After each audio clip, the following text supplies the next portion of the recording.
ମୋ ନାଁ ରିଙ୍କୁ। ଏ କାହାଣୀଟି 4 ବର୍ଷ ପୂର୍ବର। ମୁଁ ସେତେବେଳେ ଭୁବନେଶ୍ୱରରେ ଚାକିରି କରୁଥାଏ।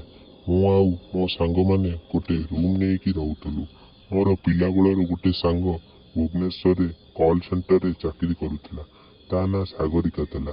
ସେ ତାଙ୍କ କଲ୍ ସେଣ୍ଟରର 3 ଜଣ ସାଙ୍ଗ ସହ ଆମ ପାଖ ବିଲ୍ଡିଂରେ ରହୁଥିଲେ, ମିତାଲି ଆଉ ପୂଜା। ରବିବାର ଦିନ ପ୍ରାୟ ଆମର ଦେଖା ସାକ୍ଷାତ ହୋଇଥାଏ। ପୂଜା ଦେଖିବାକୁ ପତଳା ଆଉ ବହୁତ ସୁନ୍ଦର। ତାକୁ ଯେବେ ଦେଖିଲେ ମୋର ମନରେ ବହୁତ କଥା ଆସିଯାଏ। ଥରେ ଶନିବାର ଦିନ ରାତିରେ ସାଙ୍ଗ ସାଗରିକା ମୋତେ କଲ୍ କଲା, କହିଲା କି ଚାଲ କାଲି କେଉଁଠିକି ଗୋଟେ ବୁଲିବାକୁ ଯିବା। ମୁଁ କହିଲି ହଉ ଠିକ୍ ଅଛି ଯିବା। ଆଉ ରାତିରେ ଆମେ ପ୍ଲାନିଂ କଲୁ କି ନନ୍ଦନକାନନ ଯିବୁ ବୋଲି। ରବିବାର ଦିନ ସକାଳେ ମୁଁ ମୋ ସାଙ୍ଗ ମିତାଲି ଆଉ ପୂଜା ବାହାରିଲୁ ବୁଲିବାକୁ। ମୁଁ ମୋ ବାଇକ୍ରେ ଗଲି ଆଉ ସେ 3 ଜଣ ଯାକ ଗୋଟେ ଅଟୋରେ ବାଣୀବିହାର ଛକ ପର୍ଯ୍ୟନ୍ତ ଗଲେ। ବାଣୀବିହାର ଛକରେ ମୋ ସାଙ୍ଗର ବୟଫ୍ରେଣ୍ଡ ଆଉ ମିତାଲିର ବୟଫ୍ରେଣ୍ଡ ତାଙ୍କ ବାଇକ୍ ନେଇକି ଆମକୁ ଅପେକ୍ଷା କରୁଥିଲେ।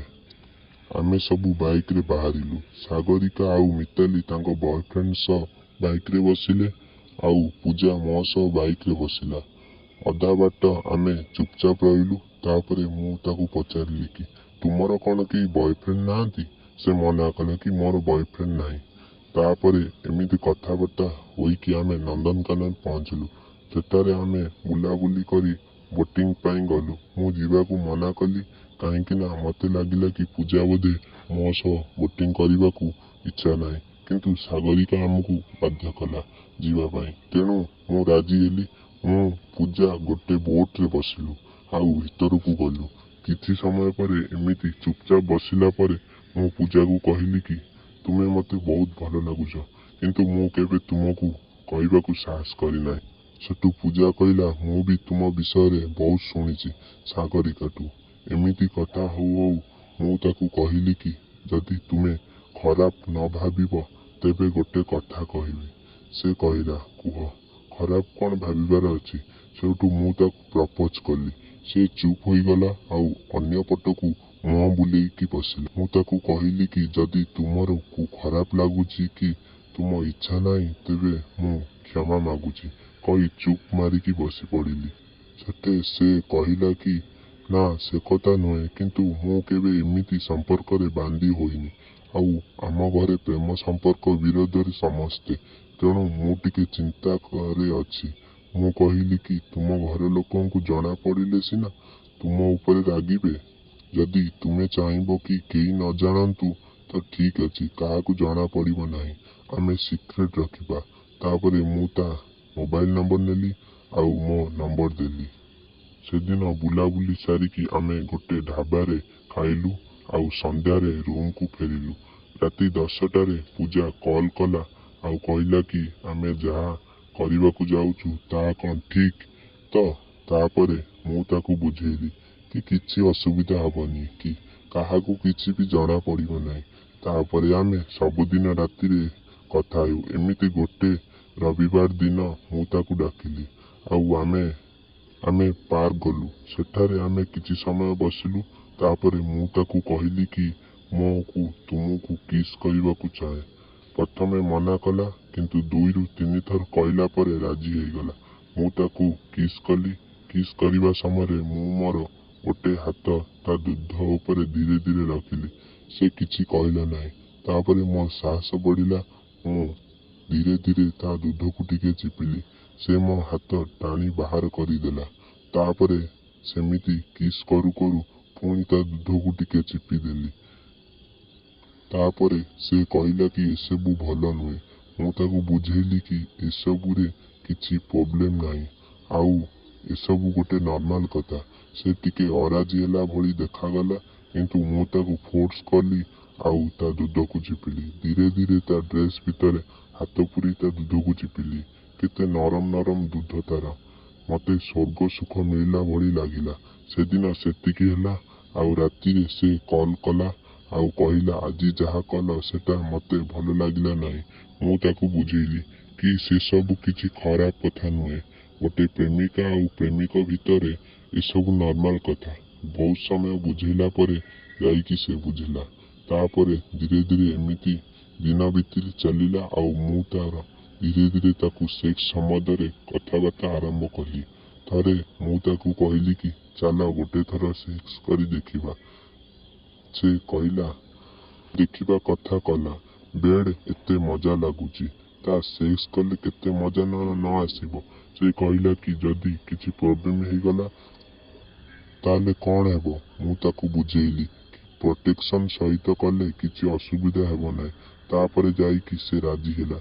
डिसेंबर मास 24 तारिख दिन मु पुरी रो गोटे ओयो को बुक कली आउ आमे 8:30 जाई कि रूम रे पहुंचलु। टिके फ्रेश होई कि आमे समुद्र कूल आड़े बुलिबाकू गलु। लंच रे गोटे होटल रे खिया पिया सारी रूम को फेरिलु। आउ रूम को आसीबा परे मु ताकू निज बाहुरे बंधन रे धरिकी किस कली आउ से मध्य मते सहयोग कला। धीरे धीरे मु ता ड्रेस उपरु दुधकू चिपिली। तापरे से ता ड्रेस भितरे हाथ बुरी चिपिली। से गोटे ब्रा पिंधिथला।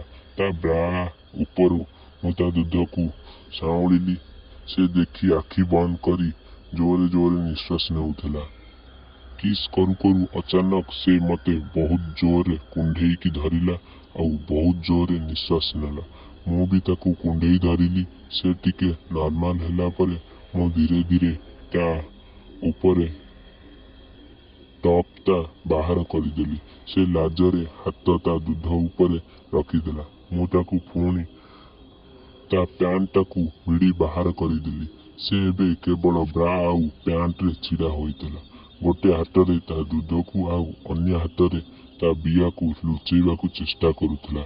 मु धीरे धीरे से हाथ को धरिकी बेड ऊपरे ताकू सुआई देली आउ मो ड्रेस खोली देली। धीरे धीरे से मु ताकू पाखरे सोईकी मथारू गोड़ पर्यंत सबु जगार किस कली।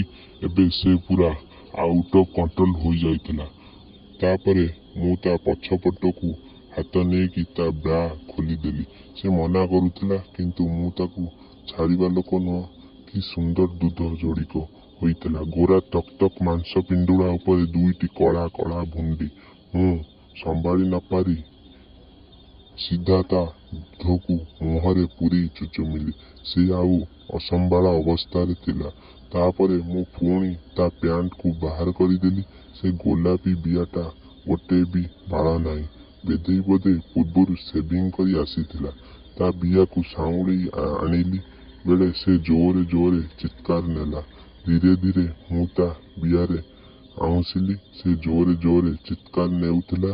तापरे मु मो चड़ीटा को बाहर करदेली आउ ता हाथ ताकू भिड़ी आनी मो बांडटा को ता हाथ रे धरई देली। से टाणी लेला। मो पुणी ता हाथ को आनी भिड़ी की मो बांडटा को धरई देली।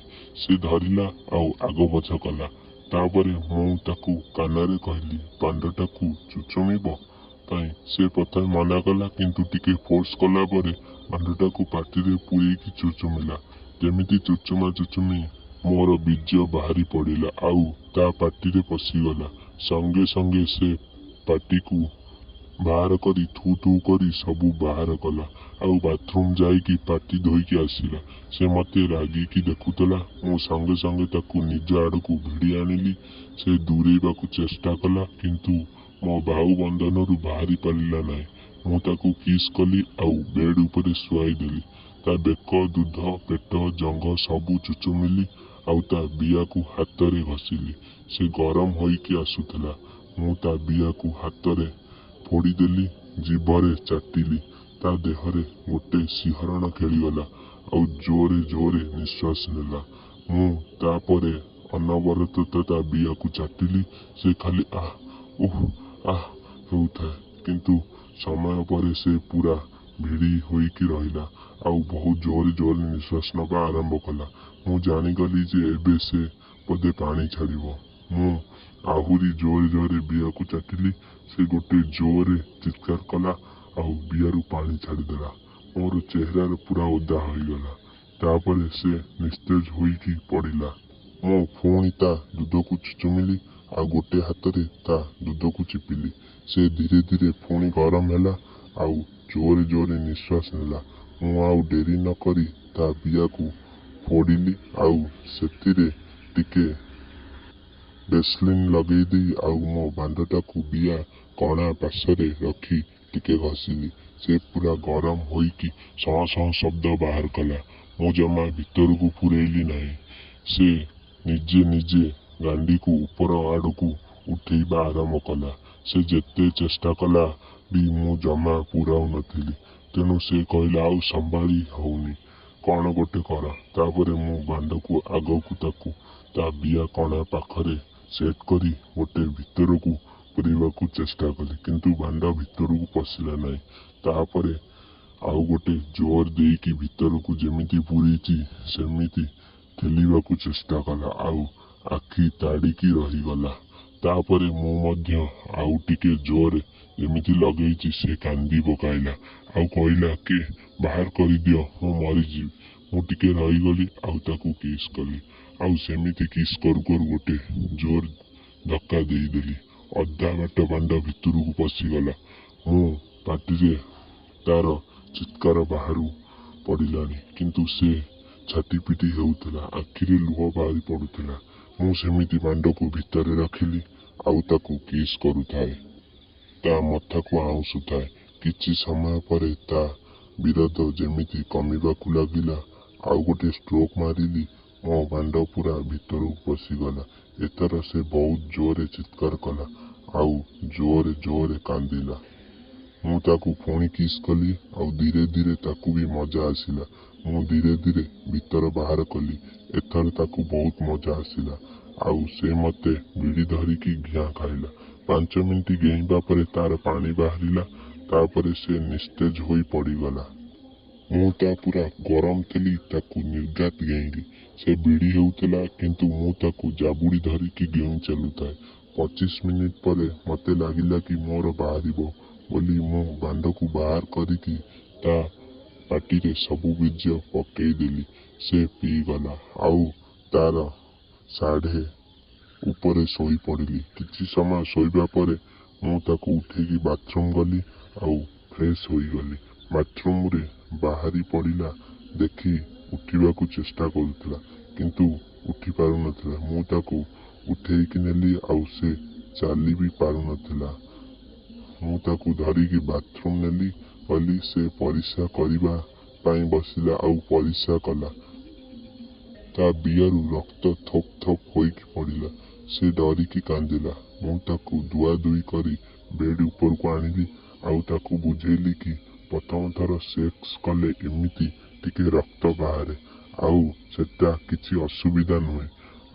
ଆଉ ମୁଁ ମୋ ବଗରୁ ଗୋଟେ ଅଏଣ୍ଟମେଣ୍ଟ ବାହାର କରି ତା ବିଆରେ ଲଗେଇଦେଲି। ତା ବିଆ ପୁରା ଲାଲ ପଡ଼ିଯାଇଥାଏ, ଆଉ ଫୁଲିକି ପାଉଁରୁଟି ଭଳିଆ ହୋଇଯାଇଥାଏ। ତାପରେ ସେ ମତେ କୁଣ୍ଡେଇକି ଶୋଇ ପଡ଼ିଲା। ମୁଁ ମଧ୍ୟ ଶୋଇଗଲି। ପ୍ରାୟ ରାତି 7:30ଟାରେ ଆମର ନିଦ ଭାଙ୍ଗିଲା, ଆଉ ଆମେ ଡ୍ରେସ୍ ପିନ୍ଧିକି ବାହାରି ଗଲୁ। ବାହାରିବା ଗଲାବେଳେ ବେଡ୍ରେ ଠିକ୍ ସେ ଚାଲି ପାରୁନଥାଏ। ଗୋଡ଼ ଫଡ଼ିକି ହୋଇକି ଚାଲୁଥାଏ। ଆମେ ବେଶୀ ବୁଲାବୁଲି ନକରି ସିଧା ରେଷ୍ଟୁରାଣ୍ଟରେ ଖାଇ ରୁମକୁ ଫେରିଲୁ। ଫେରିଲା ବେଳେ ମେଡ଼ିସିନରୁ ଗୋଟେ ପେନକିଲର ମେଡ଼ିସିନ ଆଣିଲି, ତାକୁ ଖୁଆଇଦେଲି। ରୁମକୁ ଆସିଲା ପରେ ମୁଁ ତାକୁ ଗେଲ କଲି, କିନ୍ତୁ ସେ ମତେ ମନା କଲା। ସେତେବେଳେ ବେଡ୍ ଉପରେ ମୁଁ ତାକୁ ଫୋର୍ସ କଲି ନାହିଁ। ରାତିରେ ତାକୁ ବହୁତ ବୁଝେଇଲା ପରେ ସେ ରାଜି ହେଲା, ଆଉ ଆମେ ରାତିରେ 3 ଥର ପୁଣି ସେକ୍ସ କଲୁ। ସକାଳୁ ଉଠିକି ଆମେ ମନ୍ଦିର ଗଲୁ, ଆଉ ଦିନସାରା ବୁଲାବୁଲି କରି ମେଡ଼ିସିନ ଖାଇଲା ପରେ ତାର ବି କଷ୍ଟ ଦୂର ହୋଇଯାଇଥିଲା, ଆଉ ସେ ବି ବହୁତ ଖୁସି ଥିଲା। ସନ୍ଧ୍ୟାରେ ଆମେ ରୁମକୁ ଫେରିଲୁ, ଆଉ ଖାଇବା ନେଇକି ଆସିଥିଲୁ। ରୁମକୁ ଆସିବା ପରେ ସେ ମତେ ବହୁତ ଗେଲ କଲା। ରାତି 9ଟାରେ ଆମେ ଖିଆପିଆ ସାରିକି ଶୋଇବାକୁ ବାହାରିଲୁ। ସେ ନିଜେ ନିଜେ କହିଲା କି ଚାଲ ଆଉ ଥରେ ସେକ୍ସ କରିବା। ଏଥର ସେ ମୋ ଡ୍ରେସ୍ ଖୋଲିଲା, ଆଉ ନିଜେ ନିଜେ ମୋ ଉପରେ ବସିକି ମୋ ବାଣ୍ଡକୁ ତା ବିଆରେ ପୂରେଇକି ସେକ୍ସ କଲା, ଆଉ ସବୁ ବୀଜଯାକ ଭିତରେ ପଡ଼ିଲା। ସେ ଦିନ ରାତି ମୁଁ ତାକୁ 3 ଥର ସେକ୍ସ କଲି, ଆଉ ସବୁ ବୀଜଯାକ ଭିତରେ ପକେଇଦେଲି, ଆଉ ଆମେ ଶୋଇପଡ଼ିଲୁ। ସକାଳେ ଉଠିଲା ବେଳେ ମୁଁ ଉଠି ଉଠେଇକି ମୋତେ କିସ୍ କଲା। କହିଲା କି ଆଜି ସକାଳ ସବୁଦିନ ପାଇଁ ମନେ ରହିବ। ଆଇ ଲଭ୍ ୟୁ ଜାନୁ। ତାପରେ ଆମେ ଭୁବନେଶ୍ୱର ଫେରିଲୁ।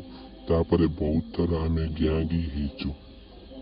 ଆମ ସମ୍ପର୍କ ବିଷୟରେ ମୋ ସାଙ୍ଗ ସାଗରିକାକୁ ସନ୍ଦେହ ହେଲା। ଥରେ ପୂଜା ଅଫିସରୁ ଛୁଟି ନେଲା ଆଉ ମୁଁ ତାକୁ ତା ରୁମରେ ଯାଇକି ଗେଉଁଥିଲି। ଅଚାନକ ମୋ ସାଙ୍ଗ ସାଗରିକା ରୁମକୁ ଆସିଗଲା ଆଉ ଆମ ସମ୍ପର୍କ ବିଷୟରେ ସେ କନଫର୍ମ ହେଇଗଲା ଆଉ ଆମକୁ ଅସଂଯୋଗ ଅବସ୍ଥାରେ ଧରିନେଲା। ମୁଁ ତାକୁ ବୁଝେଇଲି ଆଉ ସେ କହିଲା କି ପ୍ଲିଜ କହିବୁ ନାହିଁ। ସେ ରାଜି ହେଲା କିନ୍ତୁ ଗୋଟେ କଣ୍ଡିସନରେ। ସେ କହିଲା କି ତା ସହିତ ସେକ୍ସ କରିବା ପାଇଁ। ମୋ ମନ ଖୁସି ଥିଲା କିନ୍ତୁ ମୁଁ ଟିକେ ନାଟକ କରିକି ମନା କରୁଥିଲି। ଆଉ ପୂଜାକୁ କହିଲି କ'ଣ କରିବା ଯଦି ସାଗରିକା କାହାକୁ କହିଦେବ ତାହେଲେ ବଡ଼ ପ୍ରୋବ୍ଲେମ ହେଇଯିବ। ପୂଜା ବି ଟିକେ ଡରି ଯାଇଥିଲା। ତାହା ବି ସେ ସାଗରିକା କଣ୍ଡିସନରେ ରାଜି ହେଇଗଲା। ମୁଁ ପୁଣି ସାଗରିକା ଆଉ ପୂଜା ଦି ଜଣଙ୍କୁ ତାଙ୍କ ରୁମରେ ଗେଇଲି। ସାଗରିକା ତ ଆଗରୁ ବହୁତ ଥର ଗିଁ ଖାଇଥିଲା ତା ବୟଫ୍ରେଣ୍ଡ ଠାରୁ। ତାକୁ ବହୁତ ଜୋରେ ଗେଇଲି। ତାର ଦୁଧ ଗୁଡ଼ାକ ବହୁତ ବଡ଼ ବଡ଼, ପାଖାପାଖି 36 ସାଇଜ। ସେ ବହୁତ ଜୋରେ ଗେଉଁଥାଏ। ସେ ମଜା ନେଇକି ଗାଣ୍ଡିକି ଟେକି ଗିଁ ଖାଉଥାଏ। ମୋତେ ତା ଗାଣ୍ଡିରେ ଗେଇବା ପାଇଁ ବହୁତ ଇଚ୍ଛା ହେଲା। ମୁଁ ତାକୁ ଆଣ୍ଠେଇକି ତା ଗାଣ୍ଡି ଭିତରେ ବାଣ୍ଡକୁ ଲଗେଇକି ଗୋଟେ ଧକ୍କା ଦେଲି। ମୋ ବାଣ୍ଡ ଟାଣି ହେଇକି ପଶିଗଲା। ସେ ଛାଟିପିଟି ହେଲା ଆଉ କାନ୍ଦି ପକାଇଲା। ମୋତେ ବି କଷ୍ଟ ଲାଗିଲା କିନ୍ତୁ ମୁଁ ବାହାର କଲି ନାହିଁ। ତାପରେ ଆଉ ଗୋଟେ ଜୋରଦାର ଟକ୍କର ତା ଦେଲି। ସେ ବନ୍ଦ ପୁରା ପଶିଗଲା। ସେ ଆଖି ତାଡ଼ି ହେଇ ଅନଶନ ହେଇଗଲା ଭଳି ଆଉ ଜୋରେ କାନ୍ଦିଲା। ସେ ଏପଟେ ପୂଜା ଦୁଧକୁ ଚିପୁଥିଲା ଆଉ ଦେହକୁ କିସ୍ କରୁଥିଲା। କିଛି ସମୟ ଶାନ୍ତି ରହିଲା। ଯେତେବେଳେ ବେଡ୍ ଉପରେ କାନ୍ଦିଲା ତାର ଟିକେ କାମ ହେଲା ମୁଁ ଗେଇବା ଆରମ୍ଭ କଲି। ମୁଁ ଧୀରେ ଧୀରେ ଗେଉଁଥାଏ ଆଉ ସେ ଖାଲି ବୋଉଲ ବାପାଲ ହେଉଥାଏ ଆଉ ତା ଆଖିରେ ଲୁହ ବୁଡ଼ଉଥାଏ। ଏମିତି କିଛି ସମୟ ଗେଇଲା ପରେ ମୋ ବାଣ୍ଡ ତା ଗାଣ୍ଡି ଭିତରେ ଆରମ୍ଭରେ ସେ ଯିବା ଆସିବା କଲା।